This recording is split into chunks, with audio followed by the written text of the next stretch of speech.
So we see that Javante is back on his social media tweeting at people. I'm probably going to do an episode of the relay on it either tomorrow or Sunday just to condense what I'm about to say, encapsulate it. Because I don't know how people could really get excited about this guy, like, who has no track record of, like, bruh, I personally think his career is going to come and go without Haney, without Shakur, without none of these guys. Like it isn't gonna happen, in my opinion. Like, no, it's not gonna happen. And it's because he thinks he could play games with people. I seen what he told Devin, or what I think Devin said. Devin said he just got called with a 70-30, right? What it do, Ray? Long time no speak. That he called them and he offered them 70-30. And it's like, Brody, this is not Mario Barrios. This is not Lamont Roach. I don't know that Devin deserves half. I don't really think he does. But you don't get the fight done at 70-30. You don't. Straight up. You don't. 60-40? Meh. 55-45? Meh. But 70-30? Nah, you bugging. You not. And if you send that to somebody, the other thing is, if you sending that to somebody, you not serious, because they not going to take that. Shakur wouldn't take that. Devin wouldn't take that. I don't even think Teofimo would take that for fighting for 30%. Then what's the fucking point? For fighting for 30%. You send an offer like that for the optics. That's for the optics. Oh, I sent the offer. Yeah, it was a dick and a booty offer, though. Well, it's not a real offer. 70-30. Yeah, like he's like Tank is the fakest fucking fighter I ever seen in all these years of boxing that I've been watching. It's very like the only guys on the level of hype job with him is maybe Wilder, but like like all this shit, all this dog and pony show, all this shit, so that he don't fight none of these people. It's like, okay, dog. So I guess this is just for the content creators to have something to talk about over the weekend. Yeah, Tank not a cash cow. He's a rainbow. He's not a cash cow. He's a rainbow. I got home from the pool because it was like 101 degrees today. So, I'm exhausted. I'm beat. I've been swimming all day. And I see the shit and I'm like, bro, they don't get tired of this. Why don't the media just say, Javante, you're not going to fight nobody. You just be arguing with people online and shit. You belong on the Zeus network, bro. You belong on the Zeus network, Javante. You real baddies of Atlanta. That's you, bro. You know? What it do, real talk? What's good with y'all, man? Ain't shit, bro. Looking at this same old boring ass boxing news about this same old guy. American boxing news is just about shit that's not gonna happen, way. It was somebody else that said it on the Boxing Voice the other day. He was like, yo, these dudes is gonna give you hella Twitter content. It's like, yeah, that's all American boxing news is. Catch weight this, lowball that, and y'all don't fight. And that's all it is. Catch weight, isn't it? Isn't it? Oh, you gonna get into a thing. You gonna get into a thing with Javante so he could catch weight you, so he could rehydrate you. Like, what? This is not boxing. This is not boxing. Like, American fighters are always trying to justify why they behave like cowards. That's what American boxing is now. Like, straight up, yeah. Because Shakur, you used to criticize Javante for the catch weights, but you just tried to use one on Devin. You just and I don't. Not that I like Devin. I don't really like bitch. Like, it's why you think I put that in? Like that's the word. While I'm reading the news, real talk. That's the word that popped, bitch. Like, that's why it's like that. Because Joel, this is the most bitch-made era in boxing we have ever lived through. I swear to God, yo. I told people that to understand the relay, because I don't think people always understand it. I'm reading the stories, and when you hear like a break in the voice, That's the underthoughts. Like as I'm reading it, I'm trying to understand it. So if I say bitch, that's what I was thinking when I read it. TV That's what I one was. shouldn't be TV one shouldn't Bro. be opening the doors to Tank, bro. I just want him gone. Yeah, like I'm just so bored with it, Virtuoso. That look, there is interesting stories out there. Zepeda versus Roach, great fight. Delgado versus Nah, you hear about Byarzlanov, Gastiev and Yoka is off? that's another. But he might fight Joe Joyce now. I'll take it. Ooh, Yes, I'll take I'll it. take it for Yeah. sure. Hell If yeah. Joyce, And I if like Joyce, this weekend's if Joyce fight. don't knock him out, if Joyce don't knock him out, he gonna get knocked out. So it's not like boxing isn't happening. It is. Like, yeah, there's real shit going on. But when you look over to America, isn't it always the same shit? Isn't it? Yo, It's you functional go bullshit, bro. lowball me. I got called by Al. Al called me 70. Yeah. Yo, y'all not about to do nothing, bro. Y'all not about to do a The motherfucking thing, the bro. fucking You make the response. way, you make the way. Like I agree with everything about Tank. Tank, you a bitch. But I'm at least entertained by Tank's knockouts. Devin, you can't do shit for me, bro. I'm not entertained by either of them. Like, I'm not like The you know, fucking my thing is this. You not serious. nope. You did that so you could have something to tweet about because real is real. If you really want to fight guys like Devin and Shakur, then you know 70-30 don't get the fight made. Straight up. No, it doesn't. It doesn't. It's like if I That's a say non-starter, bro. exactly. It's like if I say, yo, 25 to get Michael off the panel. 25 does not mean 10. It don't mean 15. It don't mean 20. It means 25. You know, you could 30% Lamont Roach, of course.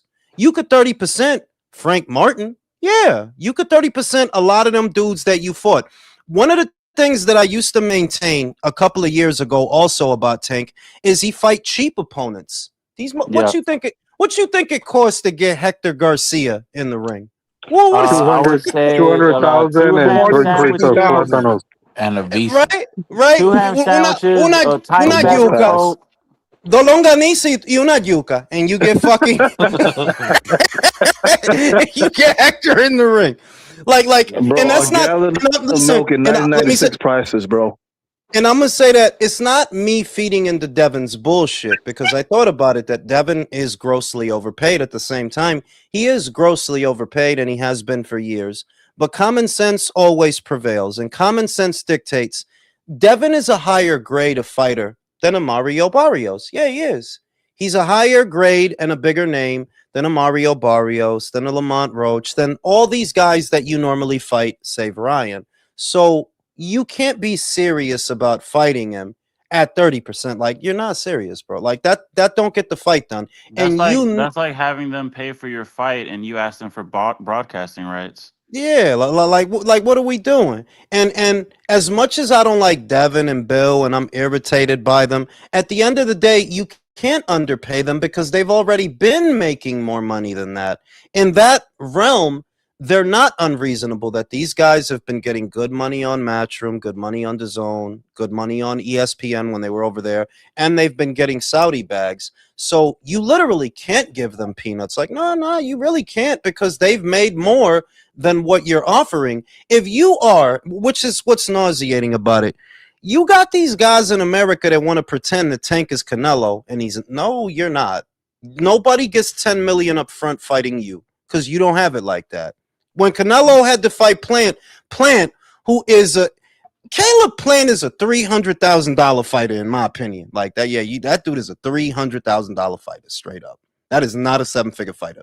But for this non-7-figure fighter, because he was fighting Canelo, what did he get? Well, he got 10 because it's Canelo. You not that, Tank. Nobody make that kind of money off of fighting you. Who? What? Frank Martin got 10. Lamont Them Roach. niggas just like to talk about Ryan. I just think that they want him to be Canelo. They like. No, I of really. course. They want him to be Canelo. Like they hate that guy, and they hate. But that's the reality of it. The only dude in this market that really gets you paid like that without having to call turkey, without any of that Saudi shit, Yeah, it's Canelo. That's the only one. That is the only one who could get you that kind of money. The rest of the time, who actually believes Lamont Roach? I don't even think Lamont got 5 for that fucking fight with Tank, bro. Shit. I don't even think he That got bro 5. got like a subscription Hey to Blue Jules, hey Chew. Jules, you know what? Another good point is, if Crawford's last fight ain't Canelo, he ain't retired yet. He ain't retired yet. I'm He got saying that Canelo bag. He's like, accomplished everything I wanted. Got the Canelo bag. I'm gone. I'm out of here because I could retire off a Canelo bag. You can't Just retire off fucking a Billy Joe Saunders. You can't retire off a Javante Davis bag, bro. You gonna be working shifts at the Amazon warehouse, fucking with him. No. What does it tell you that Gervonta For Davis real. was looking to retire off of a Yeah. Jake Paul bag? Jake Paul is more of a cash cow than Javante. It's Jake still- Paul got Netflix money. What you got, Javante? He got all the little teeny boppers, all the little jits on his nuts, bro. That motherfucker, he got followers, He bro. did it. Them Jeets love him, bro. I Yup. love Jake Yeah. Paul. He is the best boxer in India. I love him. Bitch. I love him. He is Good the God. greatest boxer. Look at the job.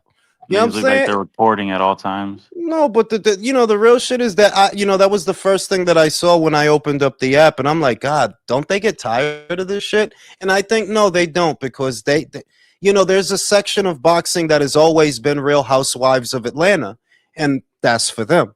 Yeah, that's for the gossips. That's for the content creators and the gossip columns. That ain't for people that want to watch fights. Like, no, it's not. Y'all just gonna argue about the same shit.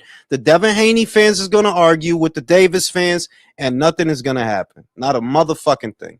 But looking at it, if you really did send him 70-30, that's not a real offer. You know better than that. You don't get this fight made as 70-30. If it ain't 60-40 or in that neighborhood, you're not serious. Because to me, that's the split that makes sense. I'm not saying that they should be 50-50, because Devin, I say it all the time. I'm probably the only one that says it. You're not worth the money that they pay you at all. Like, you're not worth it. But because you've Sound got like Bob Arum right there. yeah, but because you've got that money and because real is real, you just don't get a fight like this done at 70-30. Like, hell no. I mean, Why it's not would you even take it? it's not even the amount of money that they're being paid, because we're talking about how he gets overpaid, but it's not even that. It's like, just take into account y'all are on equal footing. If not, Devin's ahead of you because he was undisputed. Bitch, you're a fucking champion in recess. What the fuck? I would say, yeah. It's not that Devin Haney's entertaining and deserves money, but he's more deserving of 50-50 than anything. And do you know I don't, you know why I don't say 50-50? Because look, you guys act like homos when Tank. You empower Tank. You guys are not disrespectful enough, and I've always thought that. You guys got like this submission gay shit, buck broken shit. Homosexual erotica, bro. And I mean that like you guys are not as disrespectful towards that little man as you should be. You're like, none of you are. Devin, Shakur, Keith, like y'all don't disrespect him the way you could, because you guys in here believe he's the A side. So I'll acquiesce. Yes, Javante is the A side, but you can't get this fight done for less than 60-40. And I stand on that. No, you can't get this fight done for less than that. You're acting like this is Lamont Roach. I don't like Devin, but I can at least admit he's a bigger name than Lamont Roach. You can't get this done at 70-30. You can't, Shout out the motherfucking pumpkin. Cowards don't bring the big bucks. No, they do not. No, they do not. Who's Jews that's Rock? Who is Jews Rock? You're a nigger. Okay, well, this is what you're doing on Friday? Bro, the day before 4th of July, you get no pussy? Come on. I'll be that, bro. I'll be that. Whatever. Who the fuck just said that shit? Some fucking white kid in Albany who fucking knows. Fucking white kid. They should have drawn the poll. That word. I want to say this about the Caucasians.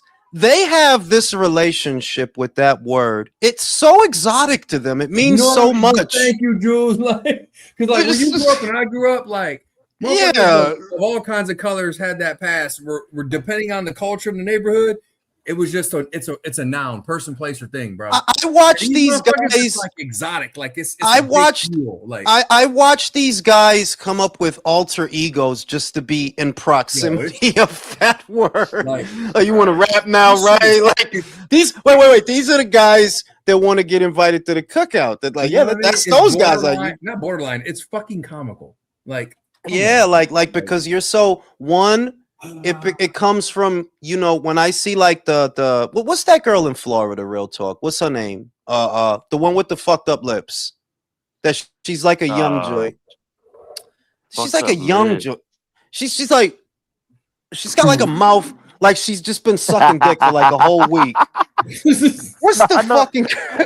Oh, so Wait, is it also Vicky? Whoa, Vicky, Whoa, Vicky. Oh, Is she like an internet sensation? She yeah, that's She Whoa came Vicky. up with that "Cash Me Outside" bitch. I ain't seen her yet. All I got is X. I don't fuck with. No. You'll recognize her when you see her, and you know when I see somebody like that, you know, because like, look, I know it's down bottom bitches that is Caucasian. I'm not saying they don't exist, but you doing all that, real is real. If you understood, yo, you doing all that for people that don't like you anyway. You don't understand that. This identity that you taking on, you doing that for acceptance.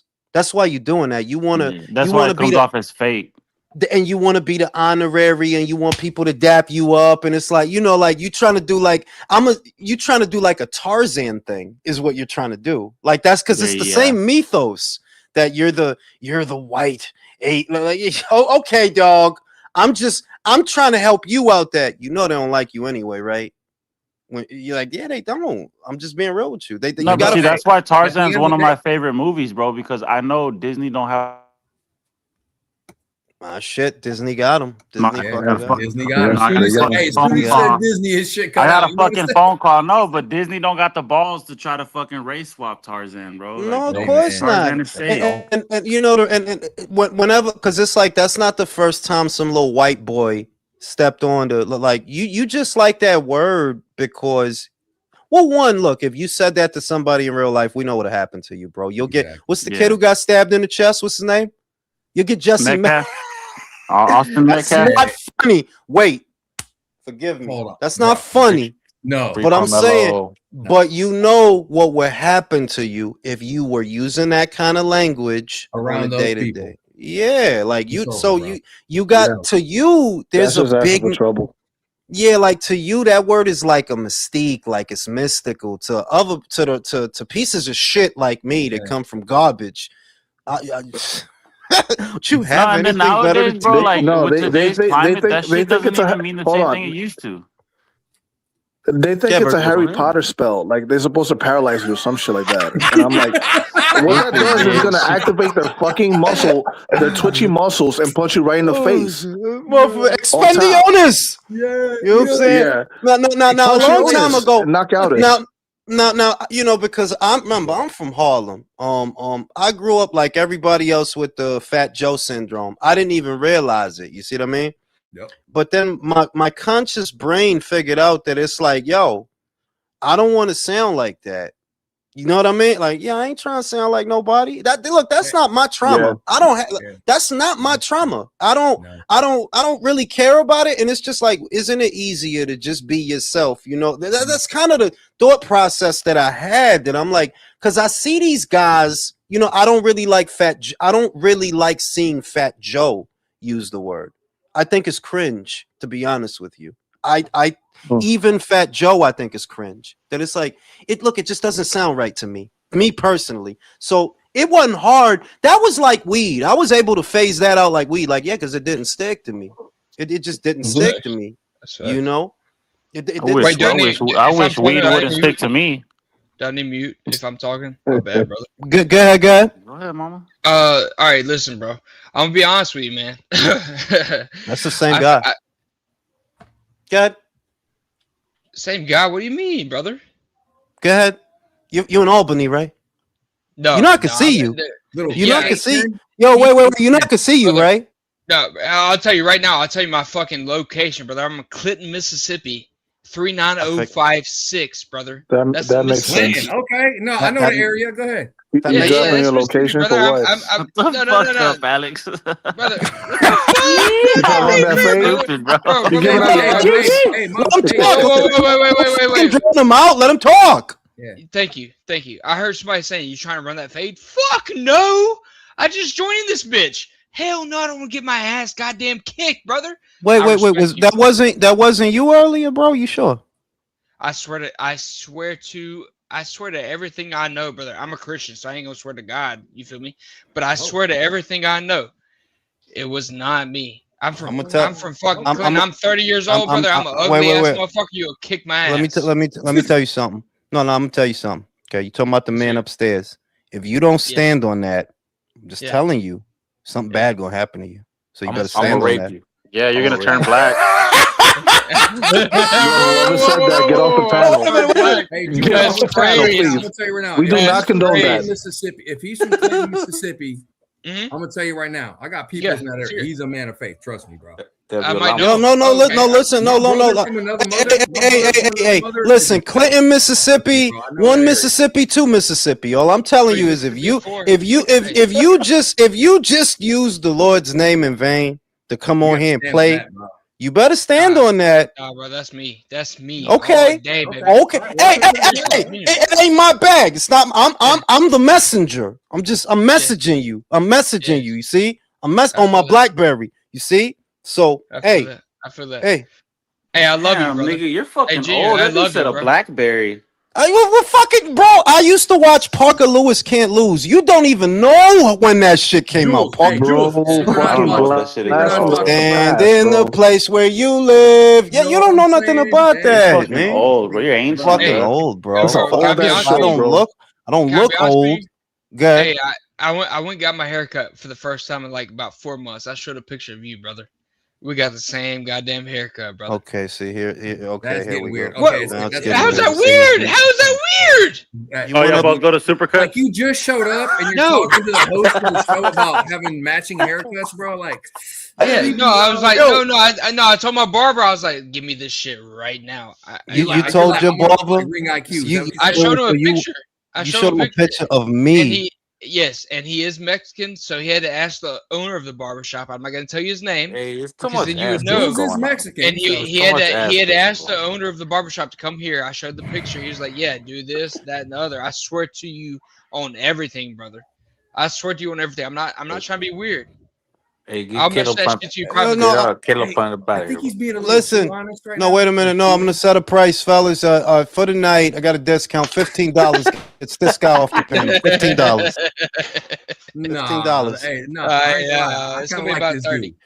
Kind of like him. Let's keep. We him need on. it 30. Like hey, let's get a 40. Come on, 40. Listen, 40. Listen. Can I get a 40? Can I get a 40? Listen, man.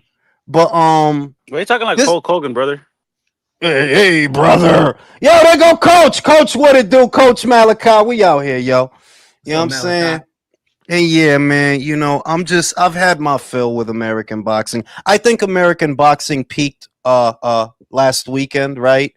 And it's just gonna be Twitter wars. That's fucking sad, way, because you're right. It's probably it for the rest of the year for America. It's probably it for the rest of I'm dead ass. Like that's probably it for the rest of the predicted it. Right. Wait, real quick. Do you really think it was last weekend though? You don't think it was prior to that? Like genuinely? Nah, round 3, Zeiss boots, bro. That shit was way too hype, bro. Last weekend. Trey, what it do? I'm still getting a read on you, brother.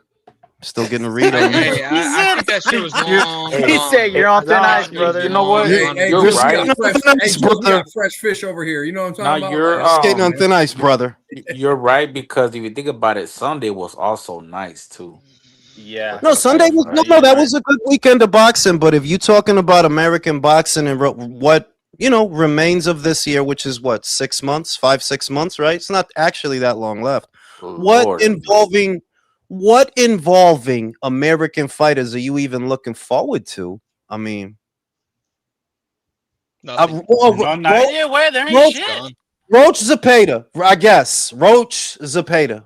That'll be fun. That'll be fun, but I don't know if it's gonna top. You know, Canelo and Billy, that don't count. No, that shit is No, that don't count. That's a Mexican versus a Cameroonian. That don't count. I think tomorrow might be a good fight. Well, it is gonna be a good fight. It'll be a decent fight, but that's nothing to write home about. That that Abdullah's fighting Albert Bell. Like it's okay. I mean, I thought y'all were talking about the Theos that are gonna be fighting at the fucking cookouts and shit. Fucking cookout fights, bro. Shout out to Trey. Ring, what it do? Man, listen, man, I'm fucking beat. I've been swimming for fucking 3 hours, bro. I'm getting fucking old. That shit is bro. exhausting, No, bro. I fucking I injured my back actually Monday at work. So I've been having to go through physical therapy and shit. So they told me to lower the weight. So I've just been doing what you normally do at the gym and shit. Yo, suck my dick, bitch. Yeah, What the fuck is you talking about?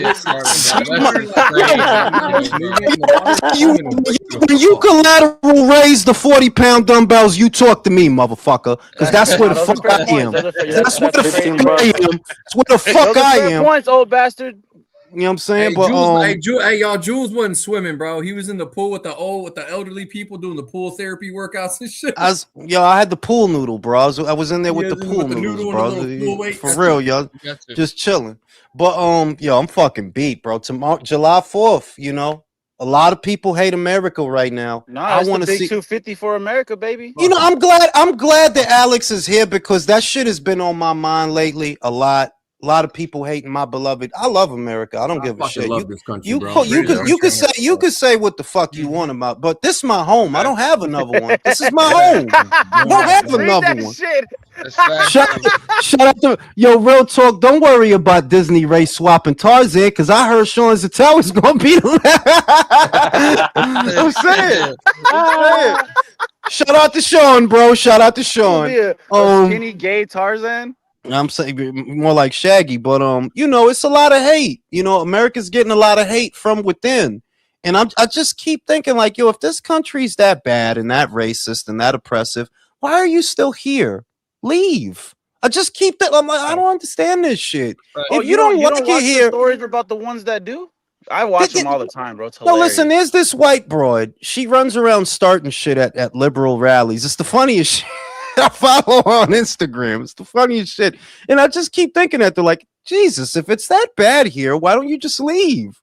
You know, and there's never really an answer to that question. It's been on my I don't know. I mean, it's been on my mind a lot as we approach this 4th of July. Like, well, if we're so fucked up and evil here, why don't you just go somewhere else where it's nicer?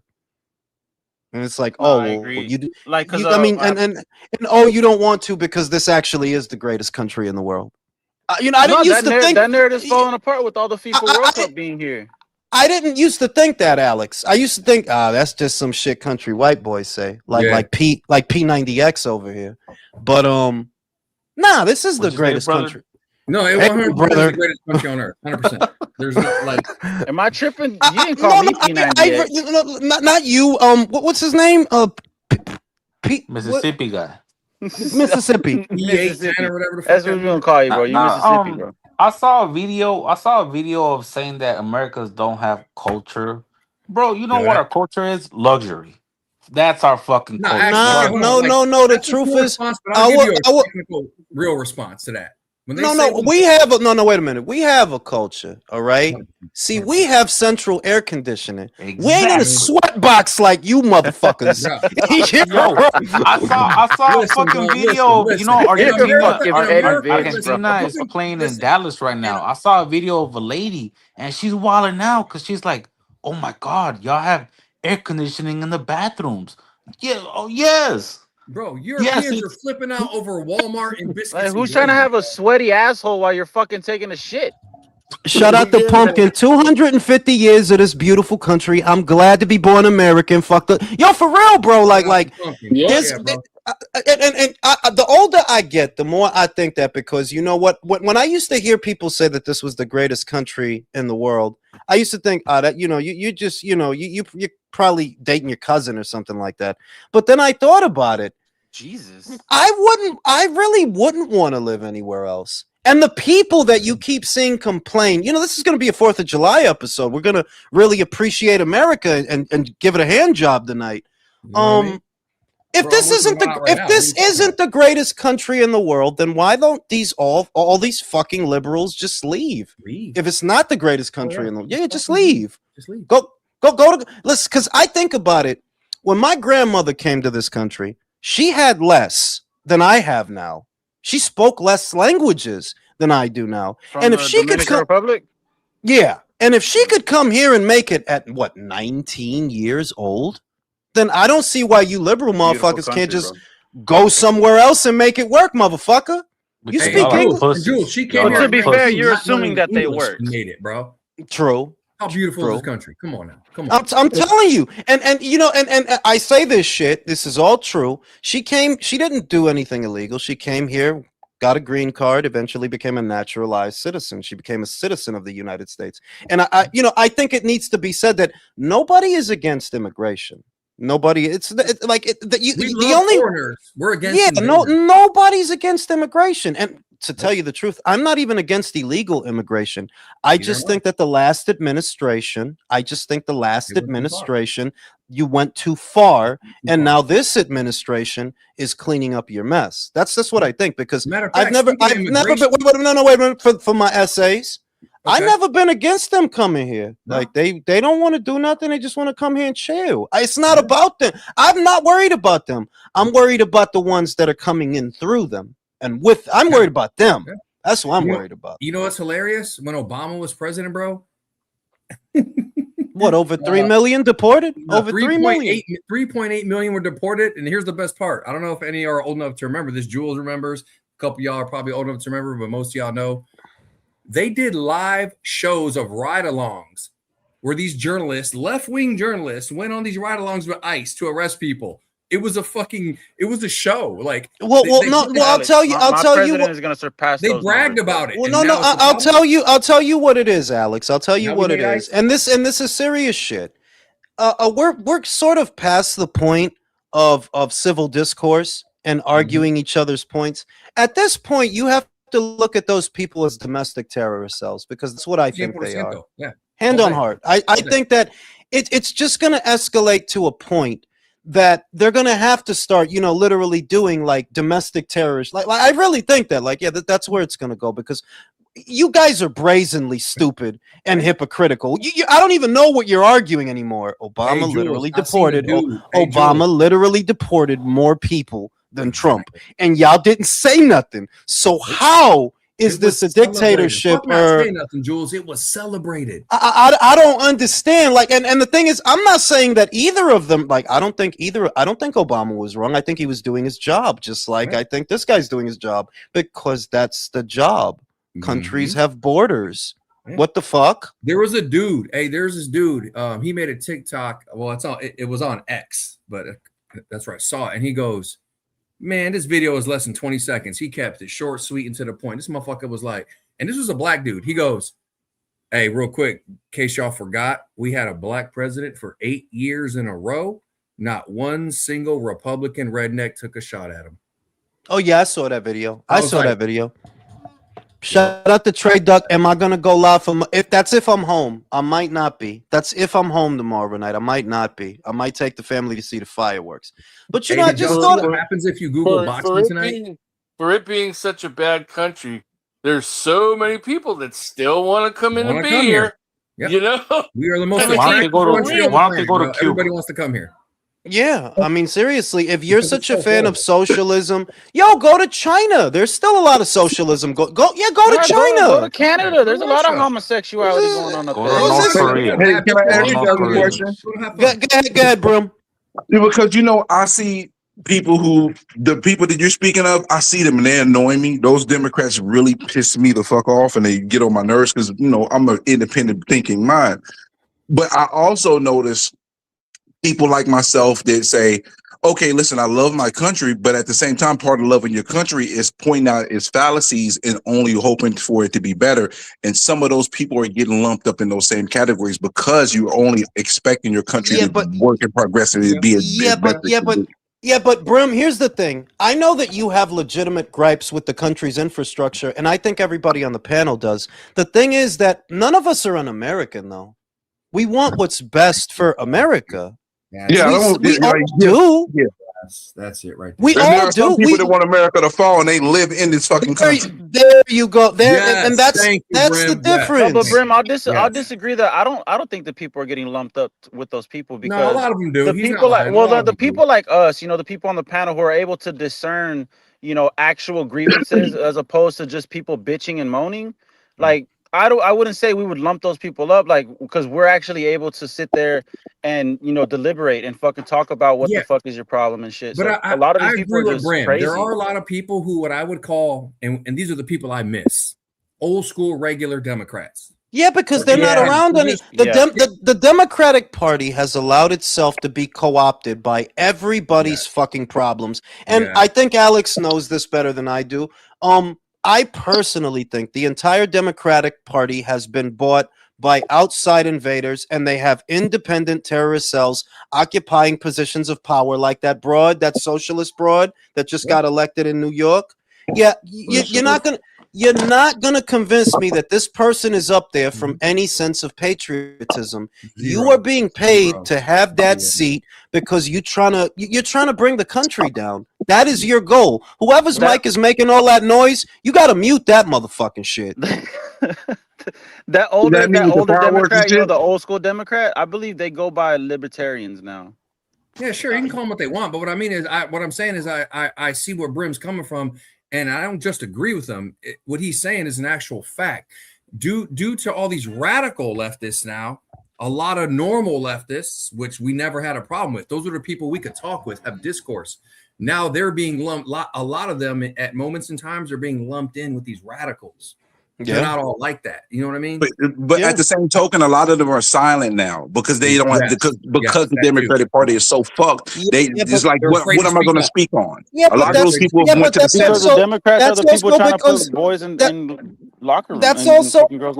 That's also because you don't want to say the quiet part out loud. You know that those people that they're moderate Democrats. They're not far left. And I look this uptick in socialists. To be honest, I don't even consider that a sect of the Democratic Party. What I see it's outside influence. Yes, that those are independent terrorist cells. If you can't see that this was planned, I don't know what to tell you. This was so obviously planned, dog, to infect the next generation of young Americans with this socialist propaganda to hate their own country so they can destroy it from within. It's very. You think they landed on all these college campuses by accident? Nope. It's very obvious this was planned. Think about it. As soon as a serious national issue arises in a social sphere, immediately in California, Texas, New Jersey, Minnesota, everybody has the same signs. California just came up with a law. California just came up with a law that prevents investigative journalism because of the fucking Nick Shirley guy. You know what I mean? They just like you don't want to be investigated if you don't have nothing to hide. And people are just sitting that by. Sounds a little unconstitutional. That sounds like that's unconstitutional as fuck. I'm just saying, fuck California. You, Brim, I said it first. My God. Hold on. Fuck you, Brim. I said it first. People who just came for the World Cup. If we could just I'm switch just them saying out, that, all these people, that'd be great. You know what? Yeah, I agree with Alex. Yeah. No, I agree with Alex. All the people coming for the World Cup, they're saying we should swap out those people, those leftists with these people who are coming for the World Cup. I would just say that the time for podcasts and the time for civil discourse, that time is over. What you younger people like Real Talk and Marco, I'm not even gonna call him undefeated. He's Marco now. Damn. What those younger people, what you younger people have to get ready for now, because us old guys like country, we're starting the back. We're starting the back end. We're from the past, Yeah, y'all are old relics. We are, bro. Bro. We were out, bro. When I was growing up, bro, 8 tracks was being phased out, going to cassette tapes, bro. Yeah, for real, bro. Y'all ain't Yeah. Damn, bro. So what I would say for the young people, especially for Real Talk, because I think he's the youngest on the panel, is you guys have to get ready for the point of escalation, because that's what's gonna happen. Who's doing all that? So I could kick you off. No, don't kick me off. I'm muting myself. That's the fireworks. I mute myself. I agree, bro. That's why I shoot straight. I'm not kidding either. Like, you got to get ready for the moment where this I'm not kidding either. You can shut the fuck up already, Ritalin boy. Goddamn. Like. Did you say Ritalin boy? Yeah, you got too much fucking energy, bro. What are you on, pre-workout? Go smoke a blunt. I'm smoking a blunt right now. He took a honey pack for the show. Okay. You know, it's funny that you mentioned it, bro, because I'm gonna try those out for the first time Who got a tomorrow. bomb So, going on? birthday. What the That fuck? for me. I don't smoke I no think more. that's P90X. Is that P90X? You breaking into cars and shit? Damn, Mississippi. I thought it said it was white. 1 Mississippi, 2 Mississippi, 3 Mississippi. Oh, there it is. Yo, undefeated. Shut the fuck up, bro. No. Listen, and you know this is serious. This is serious shit. Like I'm telling you, you guys know I have a habit of being right, and you're like, damn, he said that shit. I'm just telling you, you have to get ready for in the next 5 years that point of escalation where all these very far left, because that's what they're calling them. I consider them domestic terrorist cells waiting to be activated. That's what I consider them. Like these are not. These people don't care about America. They don't care about Americans, homie. How the fuck? How the like think of you have politicians that don't care about America and Americans. And you're but supporting them niggas don't like guns, bro. I'm not worried I about think them. it was San Jose. Maybe the city of San Jose. They canceled the fireworks, and they're gonna have like an ice cream. Oh thing my god, that- fucking faggots! Hey. Hey, fucking. I'm faggots, just bro. telling you, Okay, but do faggot. you understand? But do you understand how it is that you could be in a country and you telling them not to celebrate their flag, their Independence Day, but you live like what? What is going on, son? Who are you? You saw Hey, I'll 2 tell you weeks right now, ago hey, that Jules, lady. Hey, Jules, if I'm that- still old and gray of the hair when the shit goes down, hey man, I got my kit, I got my gear, I got my ammunition, and every single one of my sons and daughters are capable with firearms. And I'm just telling you, when the fuck ready, did we bro. become the Be world's half? Yo, who the Be fuck? Yo, who the fuck doing all that? I'm about like to if it see turned right into now. like some Last of Us type shit, my family's fucking ready, dog, for real. Yeah. You know what I'm saying? That we're not the world's halfway house. It seems to be the only takeaway that I've ever gotten from a lot of these very far left individuals, as they're called, is you seem to prioritize everything but America and everyone but Americans. Like you don't seem to care about the people that live here. And they can ask you about it, and you're not going to give a straight like so what we're supposed to be concerned that this guy it comes from a shithole, so go fix your shithole. I mean, like you know, like so that you don't have to seek refuge. Go fix your shithole, because we can't fix it for you. Go fix it. If these individuals are so enriching to a nation, then stay home and be enriched. I don't think there's anything wrong with that. Like, no, I mean, like we don't Jules, need check you. this shit out. It's kind of crowded. Hey, the fucking SCOTUS, the Supreme Court just ruled, thank God, 6-3, right, in favor that any state in the country has the right to ban men entering women's sports, right? That means 3 Supreme Court justices were like, nah, they shouldn't be allowed to ban men against women in sports. And you know what those 3 Supreme Courts? They were all put in there by Biden and Barack and Obama. I'll tell you. Look at New York Like, is a what? disaster. New York is a You want to do it in disaster. there beating your daughter up? Are you New York is a disaster waiting to Oh, happen. 100%, bro. And you know, people are downplaying it because shit hasn't hit the fan yet. Jules, don't get me Wait. started with this 2 years of free rent thing because I can break this down Barney style. And anybody on here who's a leftist, you're not gonna like what I have to say. I just hope that it doesn't get as you know. I'm genuinely scared for them. I'm not even I'm 100%. genuinely scared for them because Bro, you I'm don't scared. I'm a know little how too bad close it to can New get. York, though. Like, Jules, I'm a little that's too close fine. to New York for that. We can't ignore it. Like, oh, it's just New York City. We got a whole country. No, we can't ignore that shit, bro. If it's happening in New York, it could happen anywhere. That's Yeah. why it's scary. If it Yeah. can happen in New York, it Hey, can happen yes. anywhere. Hey, Yes. side note, when you went live, Jules, my dumb ass was thinking, the fight's on. Oh man, let me go check and see what's going on Twitter. It's fucking Friday, you idiot. Yes, Friday. We fucking Hey, You bro, gotta ain't no stop fight smoking on weed. tonight. I know. I was Ain't thinking no it was fight Saturday on because I'm off tonight. Hey. You know, because we observe it on the 3rd and as operations. I don't get paid when I work holidays, so I don't work holidays. I'm just Brim. on call if it's an issue. They can call me. That's fucking it. Brim. Just telling you. Hey, No, speaking the of cool you thing about mentioning my people, there job was a is we fight got tonight, paid right? before. Damn, you just we fucking- interrupted him like a motherfucker. Well, damn, Yeah, I waited for the fucking pause, but this nigga's fast. I apologize. I'm quick, I bro. was gonna Ain't gonna clean get my done. room, No, hey, but I'll let then you I get got next. high. Hey, Brim. So the funny thing you Ooh, ask, I thought the same thing. So I looked up on Google, fight boxing tonight, right? I look up, bro. Tell me why it said that tonight. Oh my god, I'm laughing trying to say this shit. Zaron X literally was spelled Xaron. You can look it up on Google. It says Zaron Boots Ennis versus Jaron Boots Ennis. I was like, Oh, word. Google's fucking Democrat. Google's a Democrat. Speaking of boots, yo, Jules, you dropped a fucking beauty, bro. That one of the relay was a beauty. How you spoke about Jerron Boots, and it was like exact sentiments of mine. And I be hating when you do that sometimes, because it's really simple, bro. That fight was a throwback feel, bro. It was just enjoyable as fuck.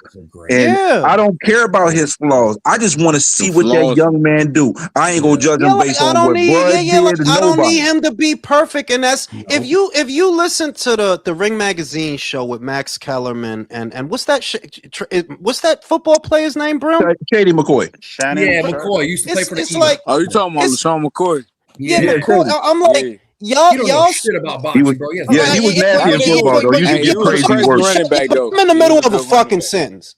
What I'm saying is, you guys are overanalyzing Boots. Yes, he got fucking hit. It's a boxing match. He's not Floyd Mayweather. He's not Crawford. He's Boots. Stop rating him like he's them. He's Boots. And Boots gets hit. And guess what? That's fucking okay. Because we'd all be pretty fucking bored if he didn't get hit. Like we all be just accept him for what he is. Even though he's not the same fighter, I get that a new way feel. Like you're willing to take chances offensively, so you're going to get hit defensively because you're throwing your hands. It's not, to me that sounds like wait. There's too many people trying to jump on. Shut the fuck up. All right, now it's too much over analyzing in boxing right now. I don't need Abdullah to be Shakur or Crawford, or I need Abdullah to be Abdullah. I need Boots to be Boots. I need Bruce to be Bruce. Yes. And guys are sitting here rating these guys and talking about these guys based on somebody else. Like, no, look, I don't know if Boots is going to be a 4-weight fight. I don't know. I'm watching them. I don't know. So let's just judge them by what we saw and what we see instead of judging him like he's Bud. Now, who the fuck doing all that? That's wild. I don't know. Why are you so ornery tonight, old man? He is very ornery. But I'm an asshole. I am very ornery. Yo, that pole is kicking your ass. Put my picture up on the big screen, Wade. I was about to say, here's what a lot of people overlook. Like, if you look at Crawford's career and all his fights, he got hit a lot. That motherfucker was exciting. He just hit his opponents. Shout out to the Globe, bro. Damage. And then shout out to the Globe, bro. Weight classes. Hold on. And then he moves up 2 weight classes and puts together his best defensive performance ever against Canelo. Like, bro, you gotta no. Tim, my perspective Why you came look like from Adrian Broner, bro. My perspective came from Tim Bradley last week because what he said, he hit the nail on the head. That when Shakur don't get hit at all, y'all get mad and call him boring. But when Boots get hit, y'all get mad at that and say get hit. It's like y'all not gonna be happy with nothing worse. I was happy on Saturday. That was a good fight. That was a good fight. I was happy. It was fun as fuck. You know, so paid for. Those are the pay-per-views I want to fucking see. Boots for me, Boots is cachet for me. It went up like threefold. Like bro, but now we know why Brian Norman ducked him. I mean, listen, the truth be told, let me read the super chat. Nobody. Shout out to Kiddo. Shout out to Jules in the panel. Yo, Jules, how much to get you on IBFP to debate him on Crawford? He trashes Crawford's resume every live. All right, well, look, I'm cool with IBFP, so I'm just going to give him his props right away. I'm cool with IBFP, even if I don't agree with him on all his perspectives. The going rate is 150 to get me off this channel. Because remember, when I'm not on this channel, I'm not making money. If I just go over there to be over there, well, I'm missing money that I could be making. So just like before when I went over there, the going rate is about $150. For $150, I'll debate anybody on anybody's about to send channel. you $150. Like, say, you know me and IBFP always go back and forth about Bud. I'll be like, yo, it's ridiculous. How much you be shading Bud? But the shit is that, like, for example, I think Canelo has a great resume. I think Bud has a great resume. I don't really pit one against the other. But if you give Canelo props, for example, if you give him props for guys like Billy Joe Saunders, unbeaten, Callum Smith, unbeaten, you can't then sit there and not give Crawford props for Ndango, who was unbeaten, for Postol, who was unbeaten, for Jeff Horn, who was unbeaten. You know what they'll say to you, Jews, though? But this is what they'll say. Well, listen, Billy Joe Saunders didn't go on to lose, 8 more fights. Well, Billy Joe Saunders retired after Canelo. That's true. He retired, so that means you didn't see nothing else from him. But some of the fighters that Crawford beat, they went on to do worse. And let's just say this though. And look, that stuff about how the victory ages and what happened after Crawford fought, I don't care about that. I care who he was when you fought him. That's what I care about. You might have ruined him for all I know. I was going to say, you could argue Crawford took something from each of those. Yeah, like I don't care about what happened after the fact. That who was he when you fought him? Was he unbeaten? Was he a champion? Because that's what matters. Yeah, because people always talk about the fight with Gamboa, but Gamboa was that guy. Like he was borderline pound for pound. Okay, Gamboa is not that guy when he fought Crawford, bro. That nigga said, "I'm gonna pay you in installments." Brent, I need you to go to Box Rack and look at Gamboa. No, he was not that guy when he fought fucking Crawford. No, he was. He was. No. He was considered borderline pound for pound. One at a time. Yuri Ortiz Gamboa was one of the he was still sort of an up and comer at that point, but he was a hot potato. He had just beat this unbeaten unbeaten Darlis Perez. He had just he debuted. Oh, you're right. He debuted at lightweight against Darlis Perez. He beat him, and then he fought Crawford. And yeah, it's like Brim said, he was borderline pound for pound at the time. The other thing is, look, a lot of the people that criticize Crawford's resume, I don't know if this is IBFP, but a lot of people who criticize his resume, I'm pretty sure you weren't watching boxing when Ray Beltran and Ricky Burns were number one at 135. Like I'm 100% confident you weren't. That's why you say that he literally fought the number one and number two. How do you think he was Ring Magazine champion at 135? How do you think that happened? Now you don't put any weight on it, really, honestly, and you don't have to have been watching boxing that long, but you're giving it away that you weren't watching boxing back then. You couldn't have been. Even Victor give too much credit to the name a fighter has, like in the media, as opposed to how good they actually are. Crawford, but even Postol, Alex, that all of a sudden, I remember 2016 like it was yesterday. Victor Postol, nicknamed the Iceman, was the bogeyman of 140. He's the guy who made Danny give him his lunch money. He's the guy who broke.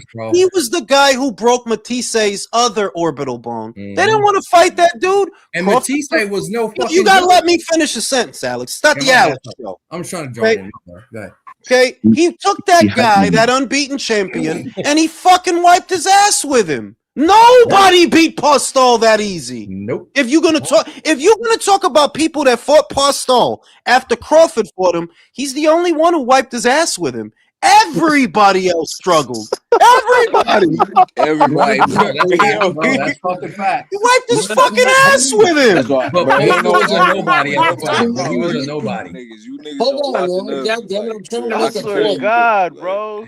Hey, I got a question for everybody. This is a future prediction. Let's not forget. Brim, shut the fuck up for a moment. Shit, I can't get a word in.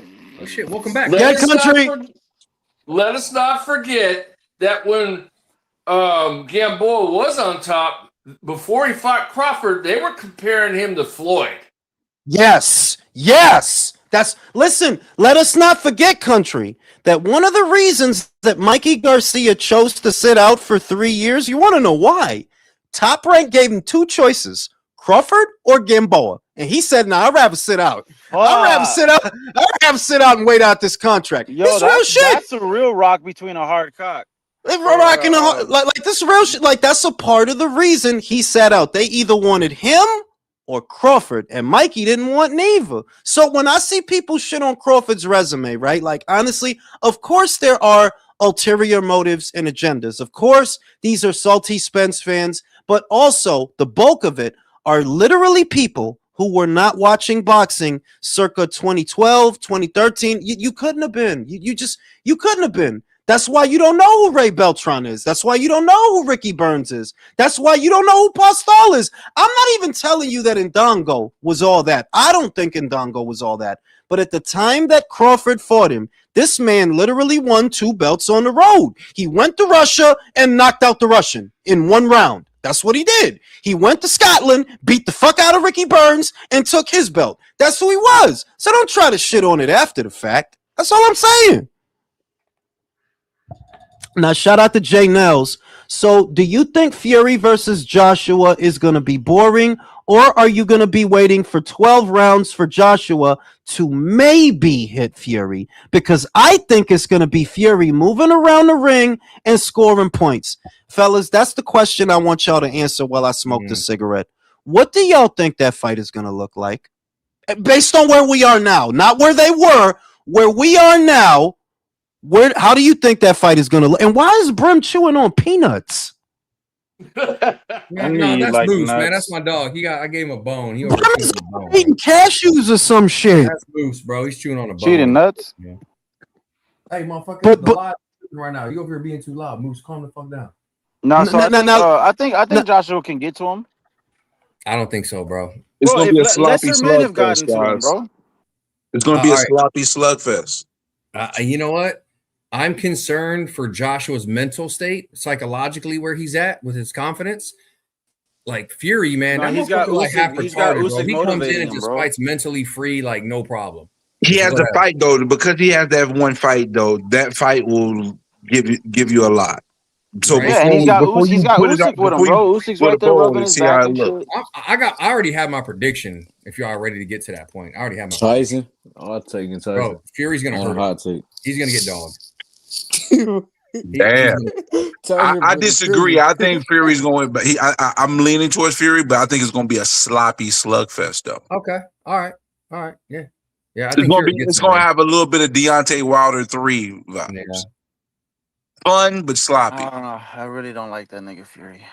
I mean, look, it don't. You got to put your feelings aside, bro. But I can see why. I mean, fuck yeah. Fury's gonna. I really want to see how AJ looks in this fight.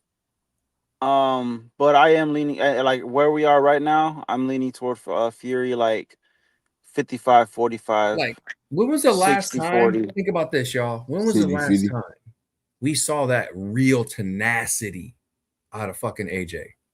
It's been years, guys. 6'2". I don't think it's coming back. No, it was against against what's my man's name? Hellenius. Yep. Hellenius. You know what I mean? Maybe Jake Paul. No, Jake Paul. He was playing with food. Well, he was playing with his food, bro. That shit was easy. That wasn't even a real. He was playing with food. He was just giving the audience some time. Yeah, like no. Fuck, man. Here's the thing. You think Jake Paul negotiated around? I know what you're saying though. I got Tyson too. Whoever saying. Yeah, but I'm sorry, man. My boxing brain is looking at these two dudes. Tyson, I got Tyson. Boy up, bro. Hey, I got a question for y'all. This is a futuristic hypothetical. You just yay or nay. Shit, here we go. Will Jerron Boots Ennis be #1 pound for pound at some time in his career? Well, yeah, just because America's gonna want to shoehorn him in. That's not. No, I say consensus. That's not out of the realm of possibility, man. Yeah, because I think that's not a crazy thought. I think if he continues to grow and his defense takes like a 10% improvement, anybody below 175 loses. Yeah, if he gets his defense together, 175 is crazy. I think he tops anybody out below 175. I said below. I think he tops out at 60. Nah. The thing is, if he becomes defensively sound, he can. I think he got enough power to hurt somebody at 168. If you put Boots in there next week with an old ass Canelo, he gets knocked the fuck out, bro. He might. He might because he would an unprime overly killed Canelo. No, if Xander could make Boots look like that, bro, it might. All right, but check it. I'll tell you this much: I know Boots can beat Pacheco, Berlanga. Yeah, but I give him a really good chance to beat Munguia. I think Munguia gives Boots problems. I think he gives a problem, but I give Boots a good chance to beat Munguia. I ain't saying it's a certain, but he gives a good chance. I'm telling you, if Xander, if we all see that Xander's a light puncher, we all know that he is. Yeah, you're giving him way too much. It ain't that I'm giving him too much though, man. Because each fighter's gonna have his own identity, and I think he's a gym rat. And at some point in time, those things he's gonna cultivate and grow, especially as he continues to get tested metal. He got some tested metal now. You're doing tricks on it, Brim. You gotta calm down, bro. I'm not doing tricks. I'm just keeping it a beat. Brim got a point though. Brim got a point. Like Boots is gonna grow from this fight, bro. He got tested metal now, but I'm bro. just saying that, like, you're talking about it, like these guys where they're at right now. Like, no, dog. Yeah, Hold but on. where Boots They is not right now nervous. But is you're not talking the about same as it was hypothetically before the fight. if he He has gets this, grown if he after gets that that. fight. I mean, like, you know, you got to jump into some real possibilities of I'll tell you like ands, or this. buts. Yeah, that's a good point. But what I'm saying is, if Boots' defenses if his defense continues to improve, that's a dangerous motherfucker, bro. I agree. I don't think a hot take. I don't think his defense is bad. I think he just feel like once he get hit by some shit and he feel like he don't respect that shit, he just go for it. That's that nigga problem. Well, no, yeah, you're right. I But don't at think the his end of the day, defense that is makes for bad bad though. defense. I don't know if it's that. I just think Kind of, he's sort of, but I don't believe that because I feel like if he fight Virgil, I don't think he gonna fight like that. Like You're You know right. what See, it is? you I want to see think see that it's shit Virgil's from because power, he was Boots like, is hold the on, let me get offensive this. juggernaut yes. You and want to is see that shit attacking from Boots. array, and It he depends on loves who in that, front and of he him. don't think about defense. That's He like loves his yes, offensive array. And yes. It depends on who in front of him. Yeah.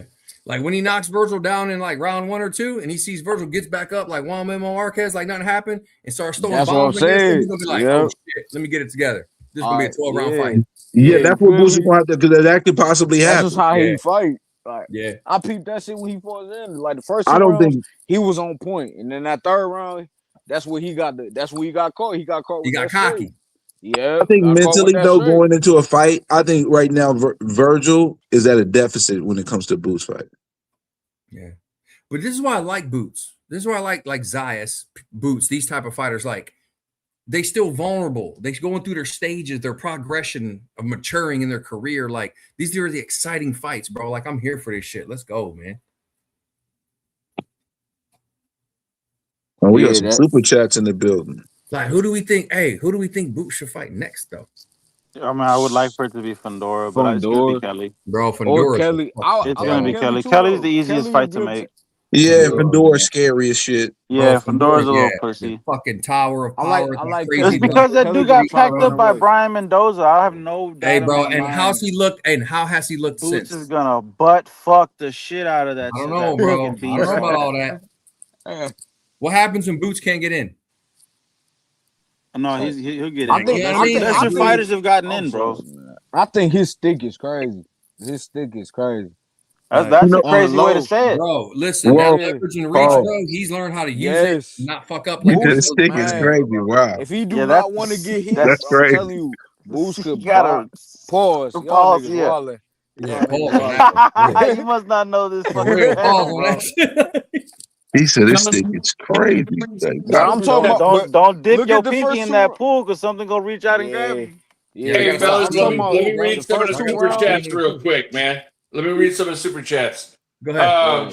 J Nell says Slugfest. This is not going to be Wilder versus Fury 3. Fury's going to circle around jabbing. I love the Rocky 3 narrative with Usyk, but I highly doubt it. yeah, I feel you. I feel you. He was responding to me, but I'm gonna tell you why. Because Fury's gonna do it for a little bit, but he old and slow. He ain't gonna be able to do it the whole fight. You know, and then it's Now, gonna get sloppy. Drew says, Jules, why Oscar clapping back when he let Ryan go for 2 fights and now they want a big splash on Paramount and he has no say? WBC always wants that cut. And then So you're just gonna Justin, make us have to talk about these subjects twice, country? Yeah, hey, I was just, hey, Jude, you took the words right out of my mouth, bro. I was like, Jules is gonna come back, try to start reading them. We're gonna be like, bro, we already fucking read them, bro. Justin Listen, bro. says happy holiday Listen, bro. weekend from Pittsburgh. So there you go. Listen, bro. They want me to read them, and they're sending me the dough, so I'm gonna fucking read them. Shout out to Genios. All right, you know what? Fuck you, Jules. Slugfest. That wasn't even the complaint, you bastard. Slugfest. I This is know, not. you fucking old bastard. Shut the fuck up. No, motherfucker. Janelle said Slugfest, this is not going to be Wilder versus Fury 3. Fury's going to circle around jabbing. I love the Rocky 3 narrative with Usyk, but I highly doubt it. What do you guys think about that? I mean, Is that going to be the fight? I don't think that's a bad take. Is that going to be the fight, though? It's just Fury moving around jabbing? Yeah, basically. I mean, no, I don't think so. No, for a little bit, and then I think he impresses his size and will because I think fucking AJ's heart and psychological fucking discipline is broken. Shout out to Drew. Jules, why is Oscar clapping back when he let Ryan go for 2 fights and now they think, what a big splash on Paramount and he has no say? Well, that's a rhetorical question, Drew. He signed over Ryan because it was a good business move. If I hand him over to Turkey, I get my 10% or my 30% of whatever it is out of his purse, and I don't have to think about it. But now he's mad that he's going to give him to Dana. That's really all it is. Like, oh, I see. Yeah. It was cool when you thought Turkey was going to use him on a Riyadh show, but now that you see he wants to use him on a Zuffa show, you have a problem. But it's too late. Shout out to Drew. I miss you, homie. Stay clean, bro. Stay cool. Shout out to J Nels. Appreciate that, J Nels. Shout out to Justin. Happy holiday weekend from Pittsburgh. Appreciate you, bro. Shout out to Hey, did y'all hear Jules give it away that he's a CIA agent? Yeah, I'm a CIA guy. But yeah, you know I can't call that fight, to be honest with you, simply because we're getting a Soviet era Anthony Joshua, right? We're gonna get Joshua with a pendulum. Oh wait, am I he's gonna be bouncing. We're getting Zelensky Joshua. I guess, Drew. I guess, right? Hey, we gonna get the high guard technical Anthony Joshua. Hey, Alex, but he is in the CIA. The last relay. You are still young, Anthony. You can dream. Nah, hear me out. But Alex, the last relay, Jules was like the Zapruder film. You see Oscar put his hand up to his face. That's a clear tell of the CIA. Like Oscar realized he was lying mid clapback. My God. Tell me I'm wrong. If you talking to somebody and they telling you something and they going like this, do you believe them? They holding it. No. They know. Well, hey, he realized he was lying mid clapback. No. Yo, Drew. Somebody and they play with their eye with their finger. They put their finger by their eye and bro. I can't. Listen, that's one of the biggest. That's one of the biggest tells. That's one of the biggest giveaways. You don't believe what you're saying. If the first fucking thing you doing when you talking to me is grabbing your fucking face. Or rubbing, you don't believe. You're not even believing. You don't believe. You don't believe that I believe the shit you saying. That's why you're doing that. So wait, can I say one thing on Drew though? Can I say one thing on Drew? Good. Yay. Yo, Drew. Bro, I feel like you're an Israeli spy, bro. I ain't gonna cap with you. I'm not about that, bro. Is this like genuinely, bro? Who just yeah, that's me. No, I've been here for about an hour, brother. No, listen. I'm gonna tell you. No, listen. I'm gonna tell you the truth because I'm actually not CIA. I'm Israeli Mossad, and I'm the biggest fucking Zionist in the country. So yeah, I love him. Gal Gadot's not gonna fuck you, okay? You like killing children, bro? You really like killing children like that, bro? I mean, if they want to kill mine. If they want to kill mine, but they haven't, bro. But they haven't. We have all the backup, brother. We have all the backup. We have all the backup over here, brother. Listen, bro. Don't mute me. Don't mute me, pussy. I might. I don't want to free pass. I want to listen. I don't want to. He wants to demonetize you. See? You see? Okay, Drew. Okay. My mic just got muted. Right. Let's hear it. Let's hear it. I'm not gonna say anything. I want to hear Drew. I want to hear Drew. All right, let's hear him. I think he's just bringing up the subject to demonetize you, Jules. No, that makes this very easy. Well, listen, I don't want to free Gaza. Nice. He's a fucking capitalist. He's a capitalist. I'm a capitalist. I'm all of the ists. I'm a capitalist. I'm a Zionist. I don't want to free Palestine. Jules, For what? I gave him a chance. I was like, but I don't. Like, I'm not. Listen, I'm not these people. I don't pretend to be the good guy. I'm not the good guy. I'm looking out for me, and I don't care about Palestine. America first.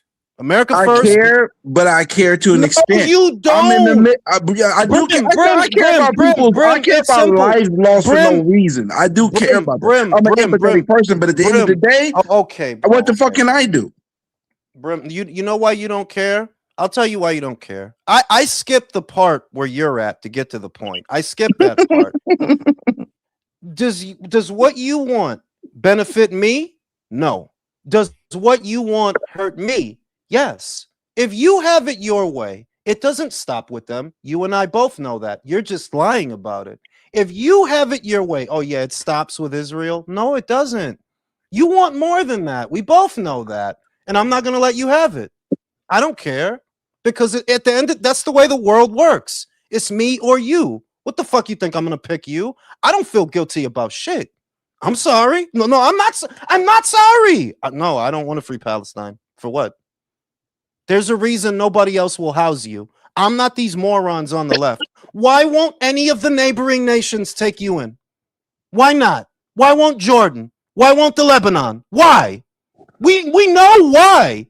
So don't free them. In fact, bomb them to the ground. As far as because you would kill those Israelis as easily as those Israelis are killing you if you had the weapons to do it. That's the truth. You don't even think they should exist. Am I right or am I right? You know what makes it. No. You don't believe that those people that live on that patch of land should be there. You want to genocide those people. You're just mad. You're losing. That's all it is. And because you're losing, that doesn't make you the good guys. We're all the bad guys. All of us. All of us. The Jews, one thing I will give you a little bit of pushback, but it doesn't make a difference at this point because we're so far along. But when this first started, those people were very inviting and allowed those displaced Israeli people to be in their homes. And what happened to a lot of those families, they got booted out their own house. It was some fucked up shit that happened to some of the families there, and they carrying a lot of bullshit. But at the point now, it's too late. You way too far gone. Hear me out. Hear me out, because you're trying to play God, and that's why I'm not trying to play shit. Hear me out. You know why you're trying to play God?